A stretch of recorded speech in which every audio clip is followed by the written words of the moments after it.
It's Fate time! Hello and welcome to another figure review. Today I'm going to have a look at the Figma 370 long-awaited Nero Claudius from the game Fate Extella, Fate Grand Order, or really any Fate that has this design, this Rat Saber. A lot of people are like Rat Saber, but she's a lot different from previous Sabers. A lot more of a brash, cocky attitude, and actually a lot more fan service and the design. But I don't want to sit here and talk about it, I want to show you.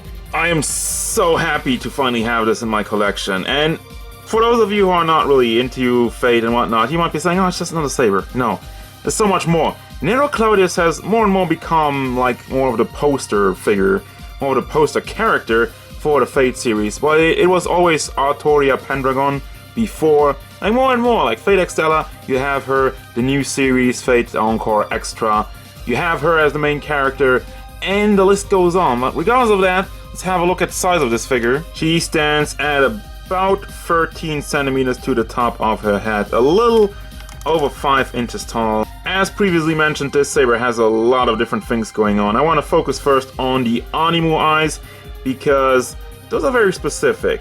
You have a lot of detail in it, and she has pretty big eyelashes. Hair is basically more of the standard Saber style. The outfit is a lot more Roman. Well, mostly because of the shoulder pads over here. She also has lots more fan service, as you can tell, with them big boobies. And let me just take the base off real quick. The base packs into her dress, which I think is weird. Which brings me to the next part. She has a butt window. Say it with me, guys. Butt window. Hell yeah. Very nicely molded. So I got butt and boobs, and you know, that's your new Saber. Like Artoria was a lot more simplistic, was a lot more reserved, but with this character, she's a lot more flashy, she's a lot more in your face, and I like that. So overall detail on the figure, I've already showed you the pauldrons. Got very nice gold and red affair going on. Got a little ribbon in her bun over here. Her back is pretty exposed, not as armory as Artoria was. Got the gold buckles in the torso area with, golden lines going on all throughout it, which are very nicely painted, by the way. It looks very clean. Haven't seen anything bad with it so far. You got the see-through plastic in the hands over here with the ruches, which is my new favorite word, I guess. See-through plastic going on for the dress, and you got some red in the back with some more golden lines, which are, man, those are very clean. I'm impressed, actually. And here we got the pantsu, which is a bit more hidden over there, but you don't really need to see the pantsu if you have an ass window, once again. And then the boots, the knee pads, very nice and gold metallic paint job, and the overall mold. I mean, she looks accurate, she looks great, she looks flashy, as she should. Now for your articulation, I'm gonna start at the hair bun over here. You can rotate that around because it's just tagged in. You can take it off if you want to. The head, it's classic Figma. You got the ball hinge, so you can bring that back and forth, rotate it around, and tilt it side to side a decent amount. There's no neck articulation, and you can also pull the peg out a little bit, I guess. Yeah, it's pegged in the back over here, so if you pull out the peg, you can get a little bit more out of it. She does have the long neck. Pauldrons, shoulder thingies over here. Soft plastic, those do not get in the way. Got the double ball combination in the chest over here for your shoulder articulation, so you can rotate that around, bring it up very nicely, and it does go down, does go forward and whatnot, and you can also rotate it at the ball over there. This shoulder pad over here, it is completely floaty, so you can just move it down a little bit if you want to do the articulation, and then pull it back into place or rotate it into place if you're done for a nice and clean pose. Then we have a hinge in the elbow, which you can also rotate around, and the hand has the same thing. You got a ball joint in there, just very nicely hidden with all the stuff going on, and still get some good articulation out of it. The see-through stuff is completely soft plastic. I don't know if I mentioned that, but there you go. Chest area is just on a ball joint, so you can rotate that around. Very nicely molded, doesn't leave any gaps really. You can wiggle it around a little bit. Now we're getting to the problematic zone. The lower part. There's not much going on over here. I mean, with previous Sabers, with Artoria in particular, I really praised how they did the dress, how there were a lot of hinges on it, a lot of joints, and nothing hindering it. Didn't do that with Nero, unfortunately. As you can tell, there are no hinges and nothing to move the dress out of the way. As a result, you're not really getting anything. First of all, the dress itself does not really rotate. I mean, you can wiggle it around a little bit, but there's nothing really you get out of it. That also impacts the leg articulation. You can rotate the pantsuit part around, that's okay. But yeah, it will always be completely blocked, and then the chest goes off. It will always be completely blocked by the dress, so you can bring it out, but that's it.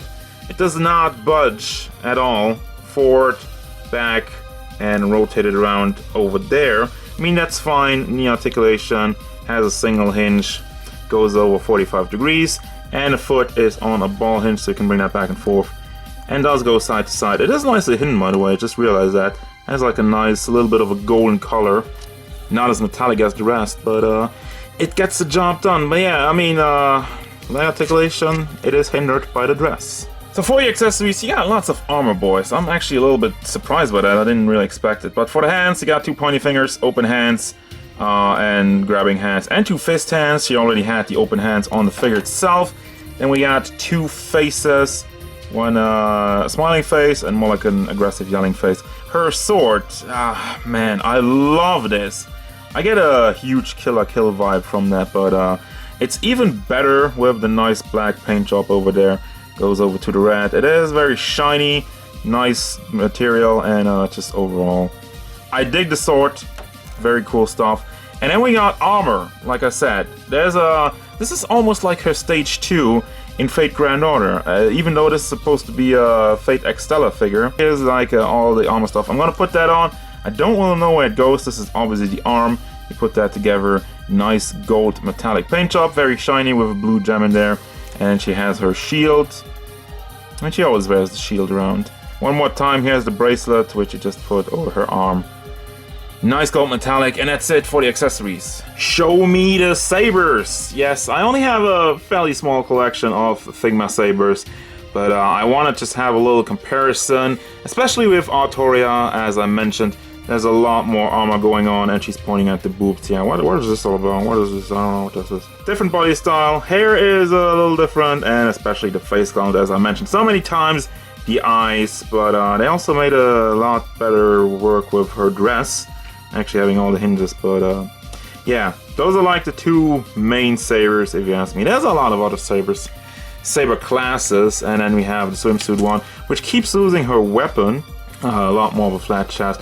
And then those are the previous ones, previous sabers, previous saber releases were all based on Artoria, so you know, the look is a bit different from Nero Claudius, but I think with Lily we already went a little bit more of a fan servicey route with a lot more skin showing in the dress.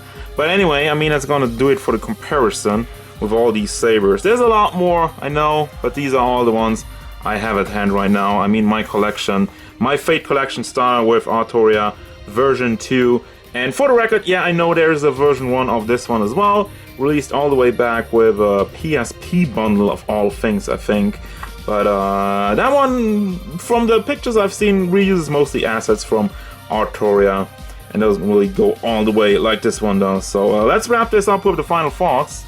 And it's gonna bring me to the final thoughts of this figure. I want to give you another look at the armor over here. I just put that on. You just slide the bracelet on over the bicep, and then you got shield on here, which just goes on her forearm plate. This piece, you just kind of drape it over the shoulder. Doesn't have anything to hold on to it, so it's a bit meh. But I mean, it does stay in place. You just pull it down there. And it's alright. It's not the best grip, but it does the job. I also mentioned before, I realized this part is a lot more loose, the shoulder pad. And I mentioned that it has a double ball combination. It's actually a long pack going into a ball. Articulation-wise, it basically does the same thing. But I just wanted to clarify that for everybody who's like, oh, it's not a double ball, you idiot. No, it's not. That was my mistake earlier. But anyway, this figure, final thoughts. I love this figure. This figure looks fantastic. I love the fan service. I mean, the design overall is great, and they didn't miss a beat over here. I mean, you got the butt window, you got the boobs in the front, you got a lot of small golden lines going on all throughout the outfit, and it looks great. You got see-through plastic, that's also nice touch. The accessories are fantastic. I love the armor pieces, so you can make it look a little bit different. The sword is great. I mean, this is like killer kill, like I said. I almost want to pose her with Ryoko. The one bad thing, it's not even a huge deal breaker. Obviously, the leg articulation is completely blocked by the dress. However, I'm okay with it because the dress, like that, how they did it, it looks nice. If you would have had some hinges to move it around, they would have had to cut this up and the conversion wouldn't have looked so good. So that's a price I'm willing to pay. If you're willing to pay that price, that's something you gotta ask yourself. But yeah, leg articulation, it is pretty limited because it's completely blocked by the dress, and personally, I'm okay with it. So 100% recommended. This figure looks great. I mean, if you're a Fate fan, you have to get this one, I feel like. And even if you don't, I mean, this is a great design. Great new Saber, and I'm honestly looking forward to more, like the Ultra version, the Ultra transformation she has in the game. Yeah, I would like that, and with the helmet and everything, that would be cool. But regardless, I mean, I'm pretty sure the Figma is gonna keep the Fate train rolling, and I'm looking forward to more. So as usual, guys, thank you very much for watching. Don't forget, if you enjoyed this review, hit it up with a like and subscribe to the channel so you can stay tuned for more figure reviews, gameplay stuff, and whatever Nero Claudius wants.